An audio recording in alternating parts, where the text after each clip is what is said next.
चलो अब पहली स्लाइड देखते हैं काव्या, जो हमारा इंट्रोडक्शन है। देखो काव्या, इस स्लाइड पर एक शानदार 3D पोडियम रखा है और उसके ऊपर उत्तर प्रदेश का एक चमकता हुआ 3D मैप बना है। वाह, ये देखने में ही काफी प्रीमियम लग रहा है सर। और टाइटल लिखा है संपूर्ण उत्तर प्रदेश एक दृष्टि में। पर ये साफ समझ आ रहा है कि यूपीएसआई और पुलिस के लिए फाउंडेशन जरूर है। हाँ काव्या, यहाँ स्पेसिफिकली कोई अलर्ट नहीं है क्योंकि ये टाइटल स्लाइड है। पर आगे आने वाले रियल अलर्ट्स के लिए अपनी नजर एकदम तेज रखना। तो चलो अब अगली स्लाइड देखते हैं काव्या। जी सर, बिल्कुल बताइए क्या है इसमें। देखो काव्या, इस स्लाइड पर जो 3D ऑब्जेक्ट है वो एक सुंदर सी स्टेयरकेस यानी सीढ़ी बनी हुई है जिस पर कुछ साल लिखे हैं। और राइट साइड में 3D आइकन्स हैं, जैसे एक बारहसिंगा है, एक सारस पक्षी है, अशोक का पेड़ और पलाश का फूल। ये तो नामकरण और स्टेट सिंबल्स के बारे में है। इसमें लिखा है 1836 में नाम नॉर्थ वेस्ट प्रोविंस था, फिर 1877 में आगरा अवध हुआ और 1937 में संयुक्त प्रांत। पर सर 1937 में इसको अचानक से सिर्फ संयुक्त प्रांत क्यों कर दिया गया था? ये बेसिकली ब्रिटिश एडमिनिस्ट्रेटिव कंसोलिडेशन का नतीजा था काव्या। उन्होंने चीज़ों को मैनेज करने के लिए आगरा और अवध को एक साथ मिलाकर सिंप्लीफाई कर दिया था। और आखिर में 24 जनवरी 1950 को इसका नाम उत्तर प्रदेश पड़ा। वेट सर, यहाँ एक चमकता हुआ गोल्डन बेल आइकॉन है परीक्षा दृष्टि के टैग के साथ। ये पहला एग्जाम अलर्ट है। एग्जैक्टली। और इस अलर्ट को ध्यान से सुनो। यूपी दिवस पहली बार 24 जनवरी 2018 को मनाया गया था। ऑफिशियल लैंग्वेजेस में हिंदी 1947 में आई और उर्दू 1989 में। और जो स्टेट एम्बलम है ना, 1938 वाला, उसमें जो दो मछलियां हैं वो मुस्लिम रूल का प्रतीक हैं और तीर धनुष श्री राम का प्रतीक है। ये एम्बलम वाला फैक्ट बहुत डीप है सर, हिंदू मुस्लिम यूनिटी को दर्शाता है। चलिए नेक्स्ट चलते हैं। हाँ, चलो अब अगली स्लाइड देखते हैं काव्या। देखो काव्या, इस स्लाइड पर 4 बड़े ब्रॉन्ज और गोल्ड कॉइन्स बने हैं जिन पर कुछ नंबर स्पेसिफिकली एनग्रेव्ड हैं। अच्छा, ये कॉइन्स तो प्रशासनिक ढांचा यानी एडमिनिस्ट्रेटिव स्ट्रक्चर बता रहे हैं। इन पे लिखा है लोकसभा 80, राज्यसभा 31, विधानसभा 403 और विधान परिषद 100। सही पकड़ा। और इसके साथ ये भी नोट करो कि स्टेट का पुनर्गठन 1 नवंबर 1956 को हुआ था और 9 नवंबर 2000 को इसे डिवाइड करके उत्तराखंड बनाया गया। अभी 18 मंडल्स हैं, 75 डिस्ट्रिक्ट्स और 17 नगर निगम्स हैं। सर एक छोटा सा डाउट है, क्या अमूमन एग्जाम्स में लिटरली हर बार ये एग्जैक्ट नंबर्स पूछे जाते हैं? बिल्कुल Kavya, direct numbering questions state exams में एक्सट्रीमली कॉमन होते हैं। स्टूडेंट्स को ये नंबर्स बाय हार्ट होने चाहिए। समझ गई। और सर मुझे नीचे एक और बेल आइकॉन अलर्ट दिख रहा है, ये सीट्स की डिस्ट्रीब्यूशन पर है। हाँ, और ये परीक्षा की दृष्टि से बहुत जरूरी है। सबसे ज्यादा विधानसभा सीट्स प्रयागराज में हैं, यानी टोटल 12। और सबसे कम सीट्स सिर्फ 2 हैं, श्रावस्ती, महोबा और चित्रकूट में। और एक पॉइंट और, exact 8 UP districts NCR region में आते हैं। Got it sir, 8 districts in NCR. Notes आगे बढ़ाते हैं। जरूर। चलो अब अगली स्लाइड देखते हैं काव्या। देखो काव्या, इस स्लाइड पर यूपी का पूरा 3D मैप बना है और उसके चारों कोनों पर गोल्डन लोकेशन पिन्स लगी हैं, नॉर्थ, साउथ, ईस्ट और वेस्ट में। और वहां मेजरमेंट लाइंस भी दी गई हैं। राइट, ये तो ज्योग्राफी और बॉर्डर्स की क्विक स्टैट्स हैं।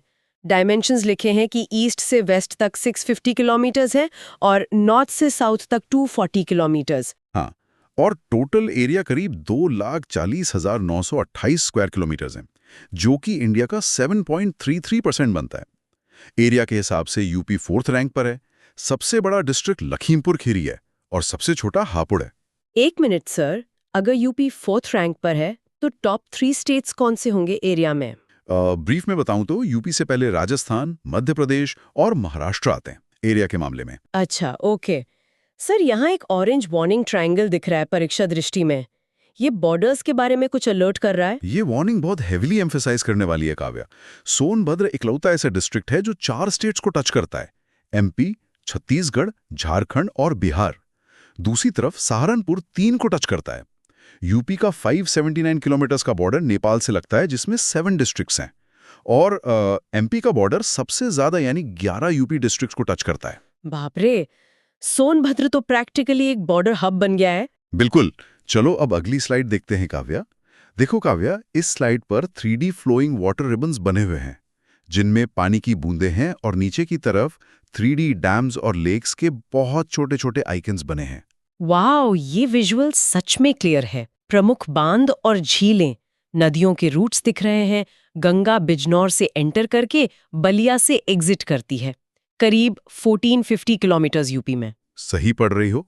और यमुना एंटर करती है सहारनपुर से और प्रयागराज में गंगा से मिल जाती है। गोमती नदी पीलीभीत की फुल्लर झील से निकलती है। डैम्स में माता टीला डैम झांसी में है, रामगढ़ ताल गोरखपुर में और कीतम लेक आगरा में। पर सर, बिजनौर और बलिया वाला एंट्री एग्जिट पॉइंट इतना कॉमनली क्यों लिखा होता है? देखो काव्या, एंट्री और exit points of major rivers ना एमसीक्यू फॉर्मेट का बहुत ही फेवरेट टॉपिक होता है एग्जामिनर्स के लिए। ये सीधा और इनडिस्प्यूटेबल डेटा होता है। अच्छा, तभी सर फिर से एक अलर्ट बेल बज रही है इस स्लाइड के बॉटम राइट में। हाँ, इस अलर्ट के फैक्ट्स सीधा दिमाग में प्रिंट कर लो। गोविंद बल्लभ पंत सागर, जो सोनभद्र में है, वो यूपी की सबसे बड़ी आर्टिफिशियल लेक है। शारदा कैनाल यूपी की लॉन्गेस्ट कैनाल है। गंगा डॉल्फिन को नेशनल एक्वाटिक एनिमल माना गया है। और गोकुल बैराज एक बहुत ही की ड्रिंकिंग वाटर प्रोजेक्ट है मथुरा आगरा रीजन का। नोटेड सर, ये गोकुल बराज का पॉइंट बहुत यूजफुल है। आगे क्या है? चलो अब अगली स्लाइड देखते हैं काव्या। देखो काव्या, इस स्लाइड पर एक सुंदर सा 3D गोल्डन पोडियम है जिस पर गेहूं, गन्ना, आलू और अनाज की बोरी रखी हुई है। और हाँ, नीचे एक 3D ट्रैक्टर भी खड़ा है। ये हुई ना एग्रीकल्चर की बात, खेती एवं फलपत्ती। इसमें लिखा है कि यूपी का इंडिया में फर्स्ट रैंक है व्हीट, शुगरकेन, पोटैटो और टोटल फूड ग्रेन्स में। एकदम सही। और फ्रूट बेल्ट्स भी काफी फेमस हैं, जैसे प्रतापगढ़ आंवला के लिए जाना जाता है, मलिहाबाद आम के लिए और प्रयागराज अमरूद के लिए। और हाँ, गाजीपुर में एक गवर्नमेंट ओपीएम फैक्ट्री भी है। वेट सर, ये एग्रीकल्चर लिस्ट में अचानक से ओपीएम यानी अफीम की फैक्ट्री का क्या लॉजिक है, वो भी गाजीपुर में? ये दरअसल ब्रिटिश टाइम की एक मोनोपोली की लेगेसी है काव्या। हाँ। ब्रिटिशर्स को चाइना के साथ अफीम ट्रेड करने के लिए एक सेफ और एक्सेसिबल जगह चाहिए थी जो वाटरवे के पास हो, तो उन्होंने वहां सेटअप किया था, जो अब स्ट्रिक्टली मेडिसिनल पर्पस के लिए सरकार चलाती है। ओह आई सी। सर, यहाँ ट्रैक्टर के पास एक हाईलाइट बैनर दिख रहा है एग्जाम अलर्ट का। इस अलर्ट को मिस मत करना। यूपी में 74% इरिगेशन ट्यूब वेल्स यानी नलकूप से होती है। किसान भाई योजना 1992 में शुरू हुई थी। इंडिया की पहली शुगर मिल 1903 में प्रतापपुर देवोरिया में ओपन हुई थी।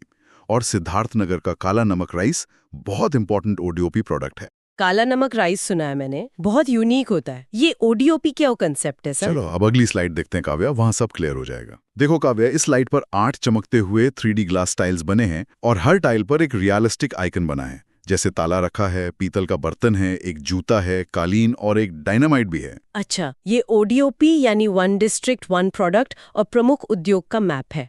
ताले तो अलीगढ़ के होते हैं, मुरादाबाद का ब्रास, कानपुर का लेदर और भदोही की कालीन। हाँ, और एक्सप्लोजिव फैक्ट्री ललितपुर में है, नोएडा इलेक्ट्रॉनिक सिटी है, बरेली की दिया सलाई यानी मैच बॉक्स और सहारनपुर अपनी वुडन कार्विंग के लिए फेमस है। Sir, exam point of view से इस ओडियो पे इनिशिएटिव का बेसिक फायदा क्या है स्टूडेंट्स के लिए? बेसिकली काव्या, इससे ना लोकल इकोनॉमी को याद रखना और समझना बहुत आसान हो जाता है स्टूडेंट्स के लिए। और लोकली देखा जाए तो ट्रेडिशनल क्राफ्ट्स भी प्रिजर्व हो जाते हैं। समझ गई, सब बेन आइकॉन अलर्ट दिख गया मुझे। कुछ स्पेसिफिक जीआई टैग्स मेंशन किए हैं यहाँ पर। ये बहुत क्रूशियल अलर्ट है काव्या। गोरखपुर स्पेसिफिकली अपने टेराकोटा के लिए फेमस है, जिसे जीआई टैग मिला है। और कन्नौज को तो पूरी दुनिया में इत्र नगरी यानी परफ्यूम सिटी कहा जाता है। इत्र नगरी, कन्नौज, परफेक्ट। अब अगली इंडस्ट्री या सेक्टर की तरफ चलते हैं सर। जरूर। चलो अब अगली स्लाइड देखते हैं काव्या। देखो काव्या, इस स्लाइड पर एक बड़ी सी 3D बैटरी बनी है, एक एटम का आइकन है और एक चमकता हुआ 3D क्रिस्टल यानी खनिज का आइकन बना है। क्लियर है सर, ये ऊर्जा संसाधन और मिनरल्स का चैप्टर है। एनर्जी का मेन सोर्स थर्मल पावर यानी कोल लिखा है और यूपी का इकलौता न्यूक्लियर प्लांट नरौरा बुलंदशहर में है। सही कहा। और अगर मिनरल्स की बात करें तो बॉक्साइट बांदा में और डायमंड्स बांदा और मिर्जापुर दोनों जगह मिलते हैं। पर सबसे इंटरेस्टिंग है यूरेनियम, जो सिर्फ और सिर्फ ललितपुर में मिलता है। हाँ, यही मेरा सवाल था सर। यूरेनियम स्पेसिफिकली सिर्फ ललितपुर में ही क्यों मिलता है पूरे यूपी में? अब इसका कनेक्शन ना वहाँ की यूनिक जियोलॉजिकल फॉर्मेशन से है। ललितपुर का जो बुंदेलखंड रॉक स्ट्रक्चर है, वहाँ एंशिएंट इग्नियस रॉक्स हैं जो इस रेयर मिनरल को होल्ड कर सकती हैं। मैदानी इलाकों में ये रॉक फॉर्मेशंस होती ही नहीं है। वाओ, ज्योग्राफी का direct impact. Sir alert bell बज रही है बॉटम में। ये एक मेजर एग्जाम क्वेश्चन है काव्या, इसे मार्क कर लो। सोनभद्र को यूपी की एनर्जी कैपिटल कहा जाता है। यहाँ मैसिव कोल रिजर्व्स हैं और यहीं पर ओबरा थर्मल पावर प्लांट है, जिसे रशिया की मदद से बनाया गया था। Obra plant with Russia's help. Done. Next क्या है सर? चलो अब अगली स्लाइड देखते हैं काव्या। देखो काव्या, इस स्लाइड पर 3D घुंघरू बने हैं। एक ढोलक है और एक बहुत ही कलरफुल सा 3D सर्कस या मेले का टेंट बना हुआ है। आहा, कला संस्कृति एवं मेले, आर्ट एंड कल्चर। यहाँ डांस फॉर्म्स दिए हैं। क्लासिकल कथक लखनऊ और बनारस से हैं, कर्मा डांस सोनभद्रा का है और ब्रज रीजन का चरकुला डांस। सर इस चरकुला डांस की एक्चुअल खासियत क्या है? चरकुला डांस में ना काफी सारी डांसर्स अपने सिर पर लकड़ी के पिरामिड पर कई सारे मिट्टी के दिए रखकर बैलेंस करते हुए डांस करती हैं। ये ब्रज रीजन की बहुत ही कॉम्प्लेक्स और सुंदर परंपरा है। बाप रे, सिर पर दिए रख के डांस करना, दैट साउंड्स डिफिकल्ट। बिल्कुल, और फोक सॉन्ग्स भी रीजन के हिसाब से हैं। कजरी मिर्जापुर में, बिरहा पूर्वांचल में और आल्हा बुंदेलखंड में।